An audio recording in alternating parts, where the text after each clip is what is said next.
You guys know that moment before you do something like a race or something and you have to go to the bathroom and then you step up and all of a sudden it flees? Yeah, that just happened. So I think we'll be okay.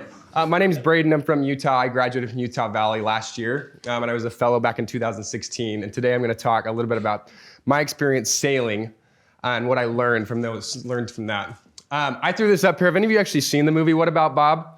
Okay, there's a few. I was surprised that many people have not seen it. I would recommend seeing it. There's a funny moment where Bob Murray, is sailing and he has to strap himself because he's so scared. Doesn't matter. Those who've seen it know what it means. This is a father figure to me. His name's Blaze. And I've known Blaze for a couple years, and I would consider him a mentor, father figure. He's taken time to talk me through hard moments. Him and his wife, Candace, are very close to me. And Blaze has been a sailor for years, since he was a kid. He's done hundreds of miles sailing. He's competed in hundreds of races. And in 2016, actually, pretty soon after I became an Innovation Fellow, I got to go sail with Blaze 500 miles across the ocean in a little 37-foot boat. And today, what I want to talk about is some of the lessons that Blaze taught me. This is me, if you can't tell. I was trying to strike an incredibly, awesome pose. And these are just some of the lessons that he taught me while he was teaching us to sail. And the first lesson Blaze taught us is the importance of setting your track. Now, the track may be an interesting word for many people, but think of it like this. The track is the straight line between your current destination and your intended destination. Okay? If you don't hit any obstacles, it's the straight line that I would walk from here to there. And the importance of setting your track is that's the direction you're going to go with your boat. That's the direction you want to go. Now, the next important piece that he pointed out is you then need to set your heading, which is the direction your boat is pointing. So if the track is the course you're going, your heading is the way you're moving your boat. Now, if your heading is not in line with your track, you should probably make a quick change because even a couple degrees off course can take you miles away from your intended destination. Now, likewise, many of you are seeing, I've seen this already, is when you set your track, it usually starts with a couple questions. And this could be when you start a business. This could be as an Innovation Fellow when you want to make change. You ask yourself these questions to help set your track. Where do you want to end up? What do you want to accomplish? And what is the shortest and most effective path for you to get there? Once you have asked these questions, you then need to move your efforts or make your efforts and align them with your track. Lesson number 2, plan for obstacles. We reached actually many obstacles. Some of them I won't talk about now while we were sailing. But that's one of the first things that we also learned is that it's almost impossible to sail in a straight line.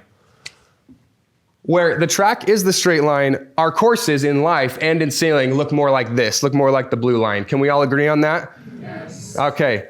All right. In the process of sailing, whether it is, however, there are moments where you may have the wind at your back and you're moving with the current and you're going straight towards your destination. More often than not, what we see is that these obstacles continue to move us and we have to continue to dodge back and forth to avoid them and get back on track. These specific in sailing and these specific obstacles can come in the form of wind, currents, foreign objects, sandbars. In our lives, I remember as an Innovation Fellow, and you have all seen this, I'm sure, it can sometimes come in the forms of lack of support, maybe a lack of funding. People just don't want to support you. Or old ways of thinking. You're constantly trying to get somebody to get out of the rut they've been in for the last 20 years. Regardless of what it takes, regardless of the obstacles you face, it is so important to be able to be willing to make pivots, both large and small. And real quick, although we do make large pivots, I want to focus for just a minute on this concept of micro pivots or 1% improvements. And James Clear in his book, Atomic Habits, some of you have read it, talks about this concept of improving yourself by 1% increments. And if you do that in multiple areas, he says that's how you find success, is 1% here and 1% there. And whether you're learning to sail, whether you're playing a sport, whether you're learning an instrument, or you're innovating, or even trying to just maintain a relationship and improve it, it's the small little things that you do to change that and to improve that makes the biggest difference. The small, seemingly insignificant things that we do in our lives that make the big things easy. So I'm gonna give us an example because I think often as Innovation Fellows, we want to make the biggest impact we can, right? We see this, we're like, okay, we have to change this. And we may see, for example, we want to put on a large event next month. And we know the impact we want to make. We've set our track, But now how do we get there? And it's through these small steps. First, let's figure out how we're going to market this event. How are you going to market and who are you going to market to? Second, finding a team. Who's going to help you get there? Third, sponsorships. Do you need people to help you get you money to help host this event? And last, gathering attendance. How are you going to get these people there? Is it Zoom? Is it going to be outside? It's these small things that work in concert together to form this big, large event. Does that make sense? We okay? All right. Okay, it's the small, seemingly insignificant things that make the big things easy. Lesson number 3, find a crew that you trust. Okay, your crew and your team matter. This is something that Blaze taught us right off the bat. He says, I only sail with people that I trust. I trust that even in the hardest moments when waves are crashing overboard, that I trust that they will execute their job they will die to execute their job. Unfortunately, nobody's died. And we didn't either, obviously. But it's so important, and many of you have already seen this, to have crew members that you can trust and rely on.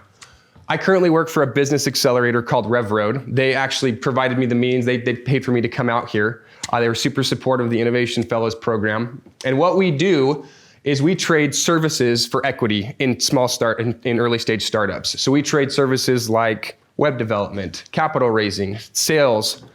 And in that process, we strive to become the rock solid crew that an entrepreneur needs to get their business off the ground.